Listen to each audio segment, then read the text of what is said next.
E eu glorifico a Deus porque essa igreja tem sido referencial aqui nesse lugar. O pastor Cláudio falou sobre nós aqui, já com o Claudinho, desde que eu conheci. E eu quero dizer, amada igreja, que vocês estão sendo pastoreados por um homem de bem, por um homem íntegro. Nós vemos, irmãos, isso não é de ouvir falar, é aquilo que os nossos olhos contemplam. Quando a pessoa ela ama vidas, ela tem um chamado para isso.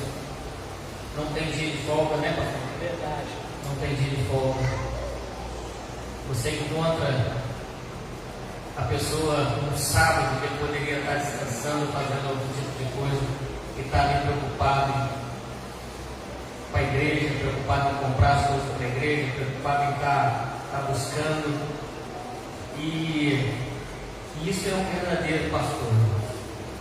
É diferente do mercenário, não é? O pastor é aquele que defende as ovelhas. O pastor é aquele que está lá no pasto. É aquele que está lá oculto, que você não vê muitas vezes, você não vai ver. Mas ele está lá, tirando a ovelha da boca de leão, tirando a ovelha da boca de urso. São batalhas que ninguém vê, mas o nosso Deus ele tem contemplado. Então, honrem a vida do seu pastor, orem por ele. A batalha é muito grande, irmãos. Pastorear no século XXI não é fácil. Assim como não era fácil pastorear na igreja primitiva, onde a perseguição era feroz, né? Aonde ali os irmãos, na época de Nero, por exemplo, faltou madeira para crucificar crente. Crentes sendo pendurados nos postes e colocados no fogo para poder iluminar as ruas de Roma. Mas homens de Deus se mantiveram firmes, pregando a palavra de Deus, para que a igreja continuasse caminhando, olhando para Jesus, que é o autor e consumador da nossa vida. Amém? Quero deixar um abraço da igreja presbiteriana Novo Tempo. Apesar de nós sermos moradores aqui, nós pastoreamos ali na presbiteriana Novo Tempo, da próxima Colégio Ceará, Mariana Torres. O dia que os irmãos quiserem nos fazer uma visita, claro, não deixando o pastor Cláudio aqui na mão. No dia, nosso culto lá geralmente é às quartas-feiras, sexta-feira oração, tá? E no dia 26 nós temos festa lá, pastor. Vou mandar um convite para o irmão. Dia 26 nós temos festa lá na igreja, dia 26 de abril, no sábado, tá? No sábado, a partir das 19 horas, nós vamos estar ali adorando a Deus, comemorando mais um ano ali da igreja presbiteriana. Querido, você está mesmo, tá? Você pode deixar sua Bíblia aberta em 1 Tessalonicenses, capítulo número 5. Primeira carta de Paulo aos Tessalonicenses, capítulo número 5. Esse vai ser a base do nosso sermão nessa noite. Pode deixar sua Bíblia aberta. E por gentileza, irmãos, faça como os bereanos. Quando eu estiver ministrando aqui, acompanhe na Bíblia para ver se o pregador está falando a verdade. Nós precisamos pregar a verdade. Amém? Louvado seja Deus. Eu gostaria de pedir a sua atenção. Quando eu recebi o tema, e olha que eu tenho uma dificuldade, irmãos, com o tema, né? Dificuldade de montar, às vezes, mas porque eu sempre prego positivamente.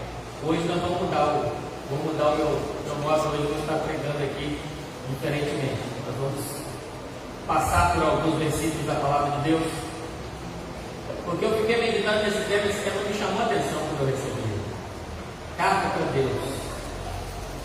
Eu sei que tem algumas cartas aqui que foram escritas, outras talvez você teve vontade de escrever, mas você transformou essa carta para ver uma oração. E eu fiquei meditando, falei, Senhor, se eu tivesse que escrever uma carta para o Senhor, como seria essa carta?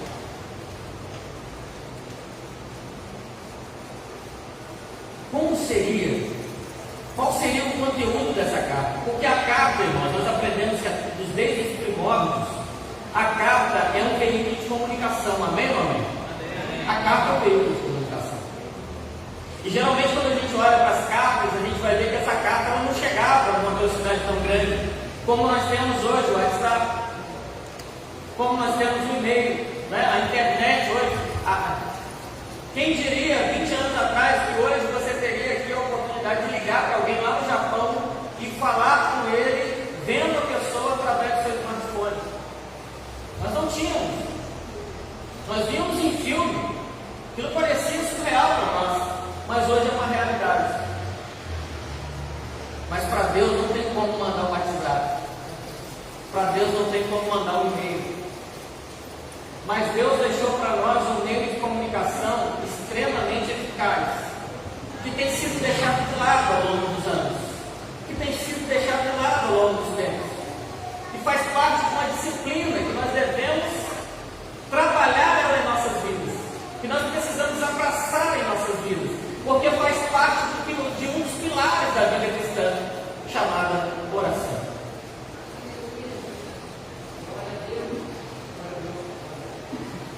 Fora do culto aqui, todos oraram hoje? Será que todos nós oramos todos os dias? Tem um escritor reformado que ele diz que ele não consegue ficar 10 minutos de joelho, mas ele não consegue ficar 1 minuto sem falar com Deus.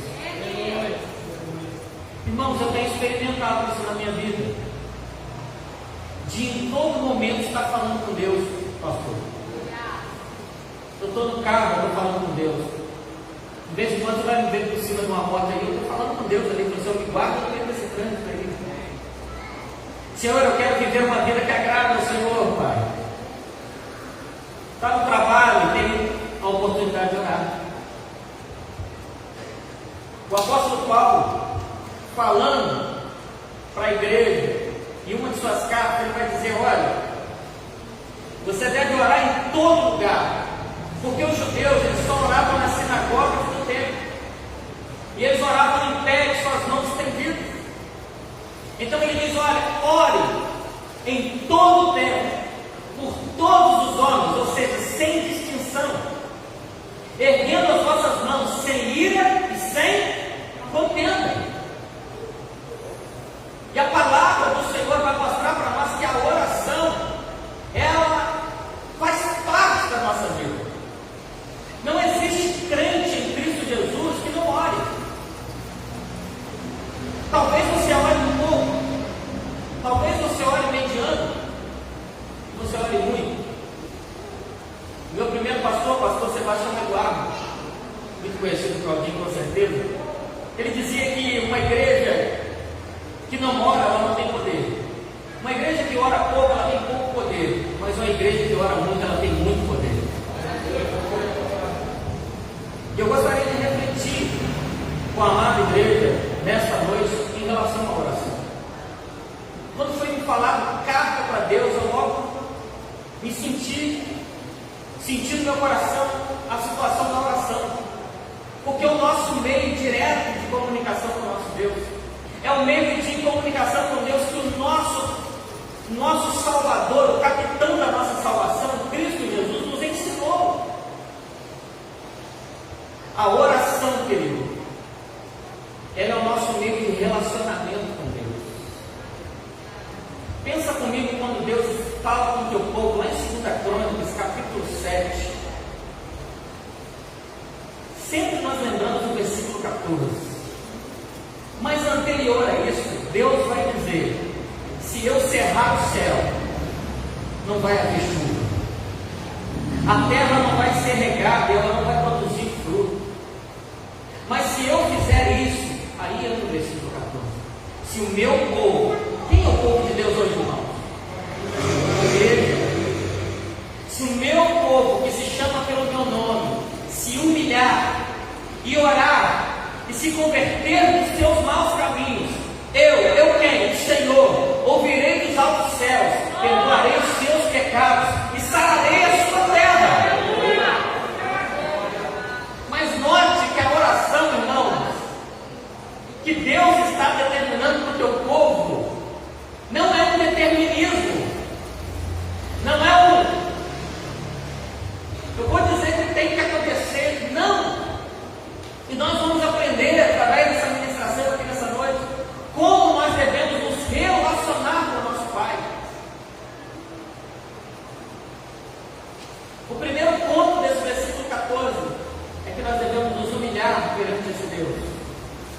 Se humilhar, querido, é dizer para Deus: eu não sou capaz, eu não sou digno.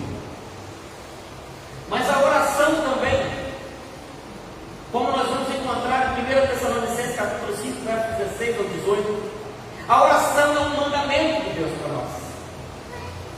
O apóstolo Paulo ele nos exorta: alegrai-vos sempre. Talvez na sua tradução vai estar regozijai-vos.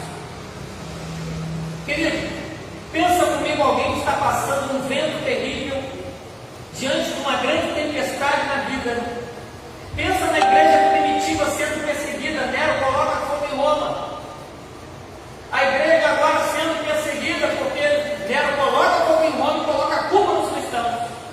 Suas casas estão sendo queimadas a fogo e eles têm que fugir porque estão sendo perseguidos. Mas a palavra de Deus para nós: regozije-se, alegre-se no Senhor. Sabe por quê, querido? A nossa alegria em Deus, ela independe do momento em que nós estamos vivendo. A nossa alegria em Deus, ela não está atrelada a esse mundo e a essa terra. Jesus foi bem claro que o reino dele não é um reino terreno, mas é um reino espiritual, é um reino do céu. E se você nasceu de novo, se você teve um novo nascimento, você nasceu do alto, que é o novo nascimento, quer dizer o nascimento do alto, o nascimento do céu. Então agora você está ligado nas coisas que são do céu. O apóstolo Paulo, quando ele escreve aos Colossenses, no capítulo 3, no verso 1, ele diz: olha, portanto, se já ressuscitaste com Cristo, buscai as coisas que são do alto. Aí chama a nossa atenção agora quanto ao nosso modo de orar. Chama a nossa atenção agora como nós nos apresentamos diante de Deus. Querido, nós somos pidões, não é? Nós queremos pedir. Agora, será que nós pedimos aquilo que é espiritual? Ou nós pedimos aquilo que a nossa carne quer? Porque quando Paulo escreve aos Gálatas, no capítulo 5, ele diz que a carne ela milita contra o Espírito. Há uma batalha interna, meu irmão.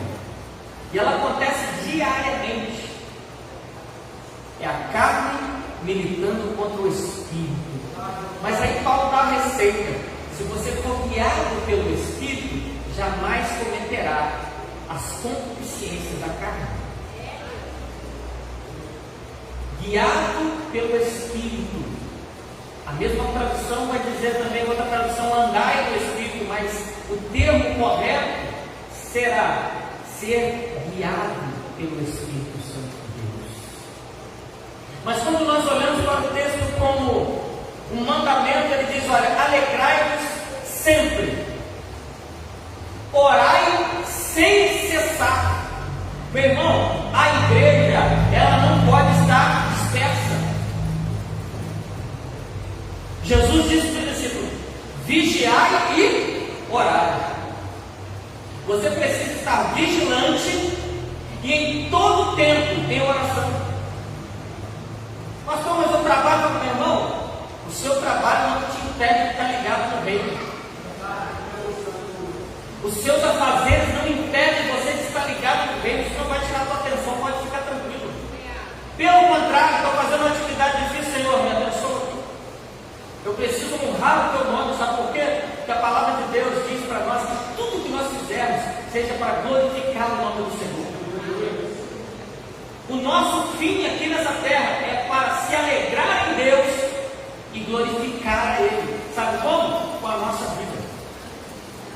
Porque tem gente que pega, por exemplo, Romanos capítulo 2, quando o apóstolo Paulo está dizendo: olha, apresentai diante de Deus com o vosso corpo, um sacrifício vivo, santo e agradável a Deus, que é o vosso culto racional. Aí acha que é só no culto de quinta-feira, que acha que é só no culto de domingo. Não, meu irmão. O apóstolo Paulo está falando aqui sobre a vida do cristão. Ele está falando sobre a nossa vida. A nossa vida é um culto a Deus. A nossa vida tem que ser uma vida de adoração. Desde o momento que nós abrimos os nossos olhos pela manhã e contemplamos o amanhecer, até o anoitecer, quando eu me deitar, a minha vida deve ser uma vida de culto ao meu Deus. Por isso que nós precisamos orar sem cessar. Porque e aí, versículo 18, e em tudo dá graça. Será que nós damos graça em tudo? Ou será que a gente murmura? Será que a gente reclama? Quando alguma coisa não dá certo, como que a gente faz? Mas a palavra de Deus traz para nós que em tudo devemos dar graças. Pastor, mas hoje eu saí de manhã, saí com o meu carro ali, esbarrei e bati no carro. A misericórdia do Senhor guardou você. Pastor, mas fiquei chateado. Fica, todos nós ficamos, mas em tudo dá graça. O Senhor vai te dar condição. O Senhor te deu livramento, meu irmão. Glorifica a Deus por isso. Adora a Deus por isso. Pastor, mas hoje eu fui fazer um exame aqui, o diagnóstico não está bom para o meu lado. Apóstolo Paulo, quando escreve no Tessalonicenses, ele diz: seja dormindo ou acordado, estou com Cristo. Meu irmão, não espere em Cristo somente nessa vida, não. Porque se você fizer isso, a palavra de Deus diz que você é o mais miserável dos homens. Mas nós o esperamos para uma eternidade de glória. Irmão Antônio, como já foi dito aqui, é nosso vizinho. Nós não tínhamos essa intimidade toda, mas sempre nos cumprimentávamos ali. Sempre que ele passava, nós batíamos um papo rápido ali.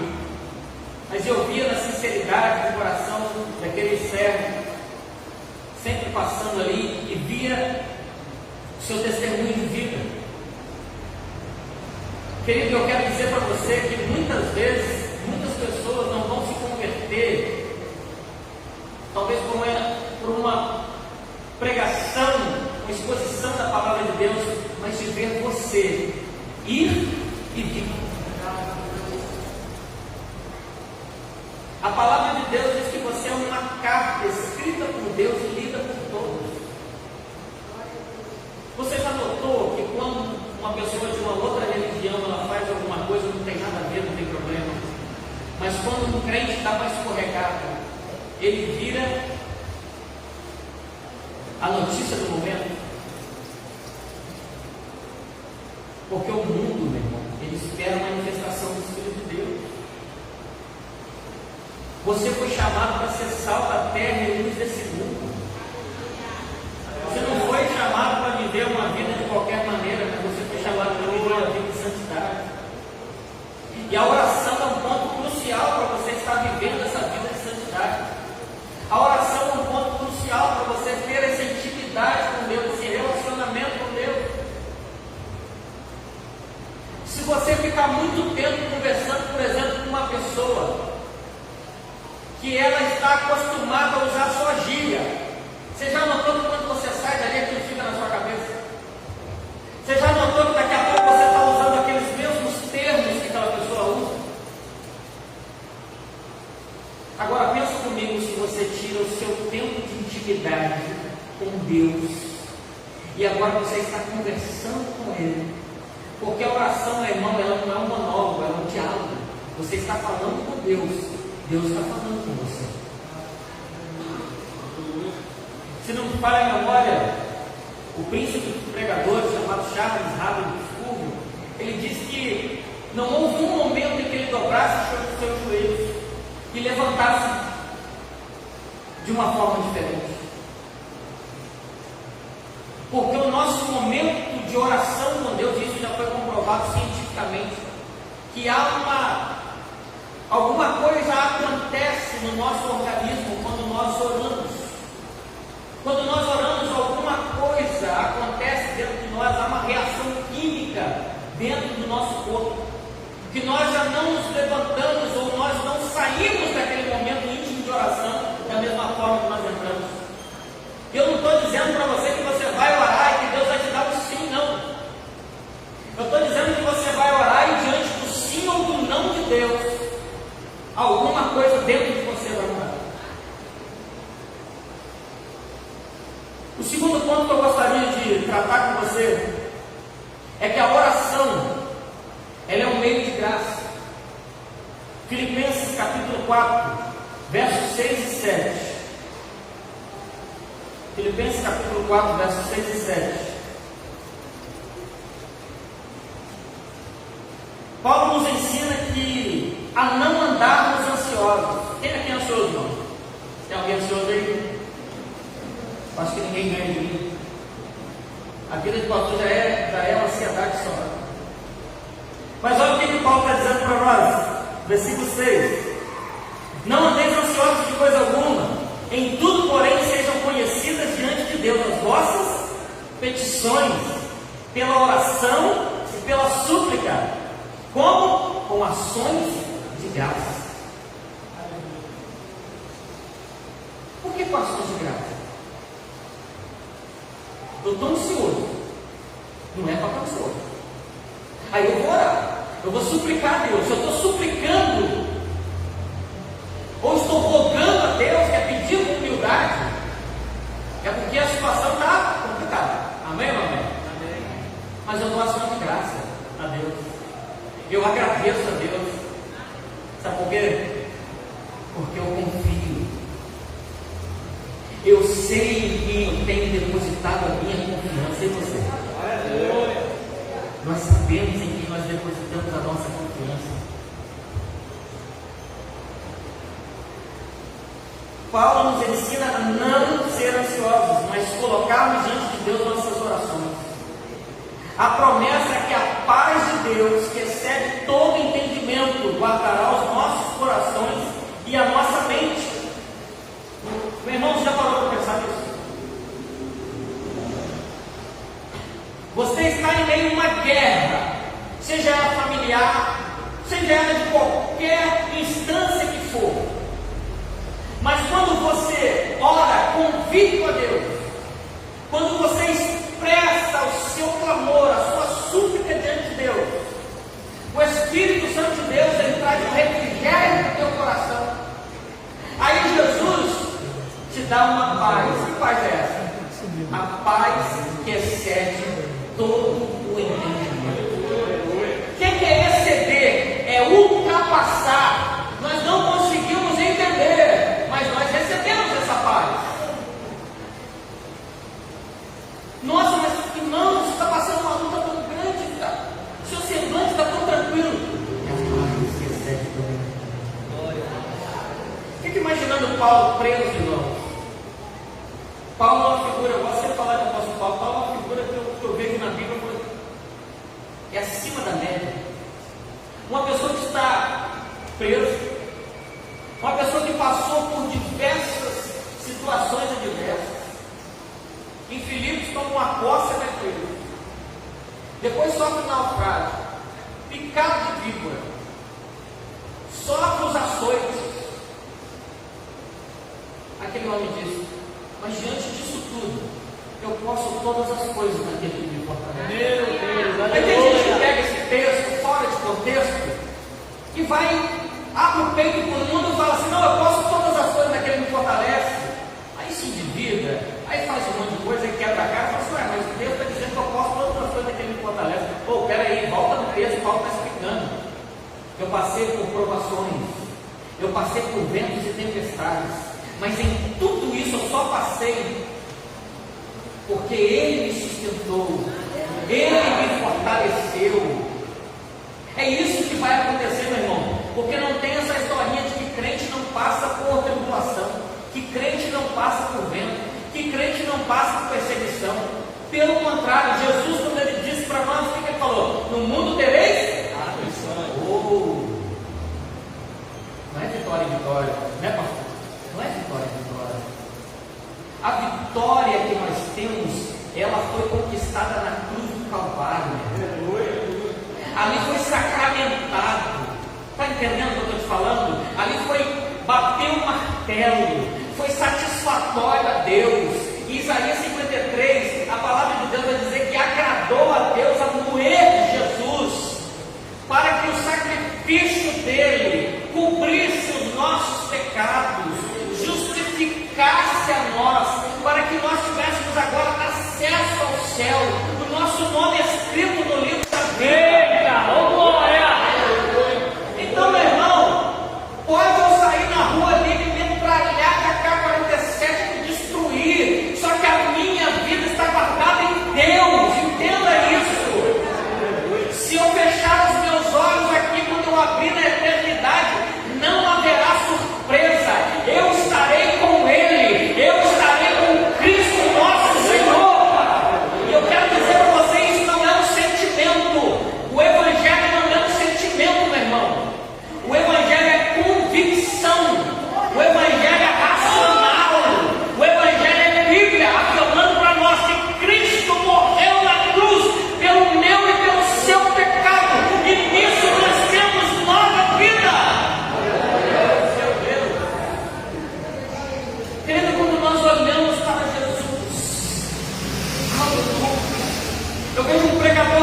famoso, o príncipe dos pregadores, ele dizer que quando nós olhamos para ele, é como aqueles homens picados daquelas víboras no deserto, quando eles olham para aquela serpente de bronze levantada no deserto, e eles têm agora, mesmo picado por aquela víbora, uma picada mortal, agora eles são salvos da morte porque eles olharam para ela. A palavra de Deus vai dizer para nós que quando nós olhamos para ele, e eu não estou dizendo o fato de olhar para uma imagem, eu não estou dizendo o fato somente de um momento de olhar, mas é um olhar diferente, é olhar para Jesus como o autor e consumador da nossa fé, é olhar para Jesus como o nosso Salvador, como o nosso Redentor, aquele que nos regenerou, aquele que nos purificou e nos justificou.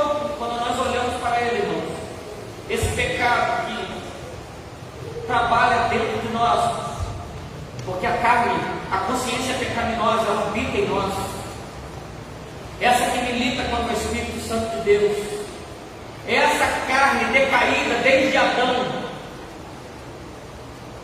quando nós olhamos para ele, aleluia, esse pecado que agora nos trazia morte e condenação eterna, ele se transforma em vida dentro de nós. Porque o apóstolo Paulo, quando ele escreve aos Efésios, ele diz: olha, vocês estavam mortos em vossos delitos e pecados, mas ele vos deu vida. Ele nos deu vida, meus amados. Aleluia, louvado seja Deus. Terceiro ponto para nós acelerarmos aqui: a oração e a vontade de Deus. Irmãos, esse ponto é maravilhoso, e eu creio que esse ponto é o ponto crucial dessa mensagem, que falou demais no meu coração e vai falar também no meu coração. Quando eu falei aqui, irmãos, que nós somos pidões, que nós queremos, não é verdade? Senhor, eu quero. Tem pregador aí, coach aí fora aí, está dizendo: ei, você acha que Deus deixou você ver, deixou você trocar, que Deus não vai te dar? Meu irmão, isso é heresia. Quero dizer para você que isso é heresia. É verdade, Jesus. 1 de João, capítulo 5. 1 de João, capítulo 5. Aleluia, louvado seja Deus. Queridos, a Bíblia é uma fonte inesgotável de sabedoria, aleluia, de refúgio para nós, de conhecimento de Deus, e nós precisamos nos aprofundar nela a cada dia. E a palavra de Deus vai dizer assim: olha, e esta é a confiança que temos para com Ele, que se pedirmos alguma coisa segundo a sua vontade, Ele nos ouve. E se sabemos que Ele nos ouve quanto ao que lhe pedimos, estamos certos de que obtemos os pedidos que lhes temos feito. O que está querendo dizer aqui, meu irmão? A nossa oração, ela deve estar alinhada com a vontade de Deus. Pastor, mas como que eu vou fazer isso? Como que eu vou saber que a minha oração está alinhada com a vontade de Deus? Está aqui. É a palavra de Deus. Nós somos assegurados de que, se pedirmos alguma coisa segundo a sua vontade, Ele nos ouve. Portanto, a oração deve ser acompanhada de um coração submisso. Meu irmão, será que o nosso coração é submisso à vontade de Deus? Opa, rolou um silêncio. Mas rola um silêncio, sabe por quê? Porque quando eu estava estudando esse texto, quando eu cheguei nessa parte, houve um silêncio também em mim, um silêncio ensurdecedor, porque a minha vontade precisa estar alinhada à vontade de Deus, o meu coração precisa ser um coração submisso. Nós precisamos estar dispostos, irmãos, a receber o sim de Deus. Amém ou amém? Amém. Aí é maravilhoso, né? O sim é maravilhoso, mas nós temos que estar dispostos a receber o não de Deus. E nós temos que estar dispostos também a uma terceira opção: o tempo. Nosso amado irmão leu aqui Eclesiastes capítulo 3: tudo tem o seu tempo determinado debaixo. Existe um tempo. O não pode ser Deus moldando o teu caráter. O sim Sua oração está alinhada com a vontade de Deus. A espera, tratamento de Deus contigo, meu irmão. Perseverança. E a vida do crente em Cristo Jesus é isso, é perseverar. Porque aquele que perseverar até o fim será salvo. A oração não é uma ferramenta para nós manipularmos a Deus. Deus não se deixa manipular, meu irmão. A oração não muda o coração de Deus, entenda isso. Deus é soberano em suas decisões. Os seus decretos são eternos. Mas a oração, ela muda o nosso coração. A nossa oração, ela nos traz intimidade com Deus. Porque a nossa oração, ela será ouvida se ela estiver alinhada com a vontade de Deus. E isso é maravilhoso, meu irmão. Quantos aqui querem estar alinhados com a vontade de Deus? Quantos aqui vão orar agora? Ou se já oraram, glória a Deus por isso, vão orar agora e falar: Senhor, eu quero um coração submisso. Eu quero orar segundo a tua vontade. Eu não quero orar segundo os meus desejos. Até porque os nossos caminhos, os caminhos do Senhor são mais altos que os nossos, seus planos são maiores que os nossos. Então eu preciso me submeter à tua vontade, para que eu possa alinhar os desejos do meu coração com os desejos de Deus. A oração, querido, ela não só acontece no modo particular. Mateus 6,6, entra para dentro do teu quarto e fala com Deus no fogo secreto. Mas a oração também é uma oração comunitária. A oração também, existe um momento que a igreja precisa se unir em oração. Quando nós olhamos para o texto bíblico, lá no Antigo Testamento, nós vamos ver o rei Josafá recebendo uma notícia: olha, 3 reinos estão cercando e vão atacar, vão tomar tudo. A palavra de Deus vai dizer que a primeiro momento Josafá tem medo. O texto é bem claro para nós, ele tem medo. Mas em segundo momento ele para, pensa, reúne a comunidade, reúne os irmãos, reúne a cidade, chama todos para orarem ao Senhor. E a oração dele é uma das orações mais belas que eu encontro na Bíblia. Ele começa mostrando um Deus que tira o seu povo do Egito, que tira o seu povo da escravidão, traz o seu povo com mão forte. Aleluia! E Deus faz eles passarem por meio deste povo sem os ferirem, sem os causar mal. E ele questiona a Deus: Senhor, nós não trouxemos mal para eles, mas agora essa é a paga que eles nos trazem. Quando ele finaliza a sua oração, ele diz: Senhor, nós não sabemos o que fazer. Meu irmão, é isso que acontece. Quando você recebe uma notícia ruim, quando você recebe um diagnóstico contrário, no primeiro momento você tem medo, você chora como Neemias chorou, você tem medo, fala: Senhor, você pode chegar e dizer: Senhor, eu não sei o que fazer. Mas olha o que Josafá diz: Senhor, nós não sabemos o que fazer, mas os nossos olhos estão voltados para o Senhor. Querido, naquele momento nós não sabemos o que fazer, estamos desesperados, mas nós dobramos os nossos joelhos e dizemos: Senhor, nós não sabemos o que fazer, mas os nossos olhos, ou seja, a nossa fé, a nossa confiança está no Senhor. É isso, é conclamar. Está passando um momento difícil, reúne alguns irmãos, vamos orar. Mateus 18:20, onde estiverem 2 ou 3 reunidos no meu nome, o Senhor fala o quê? Eu estarei. Para finalizar, a oração como um estabelecimento de relacionamento. A oração é uma expressão do nosso relacionamento com Deus. Assim como em qualquer relacionamento, a comunicação é vital.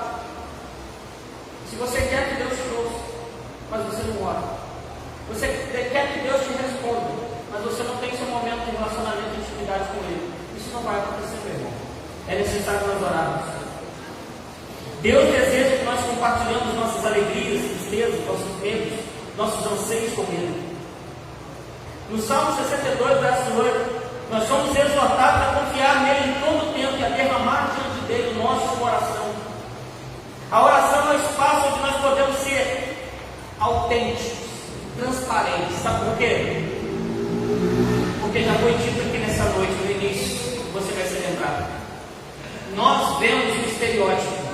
Nós aqui olhamos para o irmãozinho ali, eu vejo ele de fora. Eu consigo ver a sua indumentária, a sua vestimenta, mas eu não consigo ver o que está por dentro. O nosso Deus enxerga por dentro. E quando nós estamos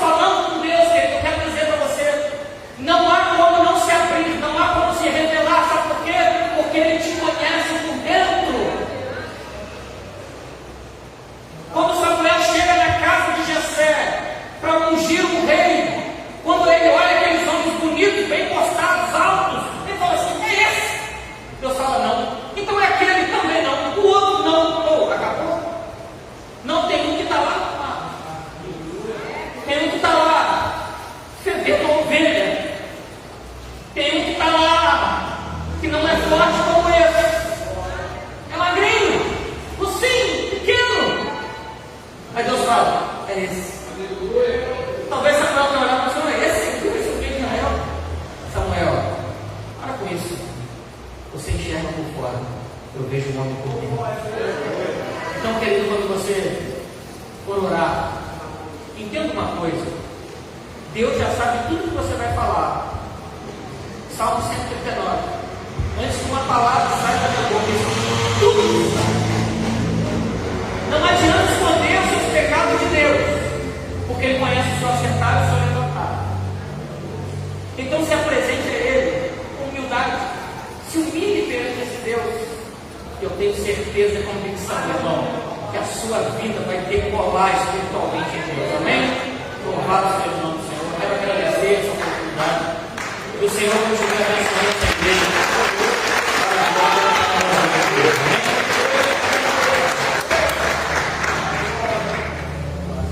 Deus abençoe o pastor Maia, palavra tremenda. Quando você recebeu essa noite?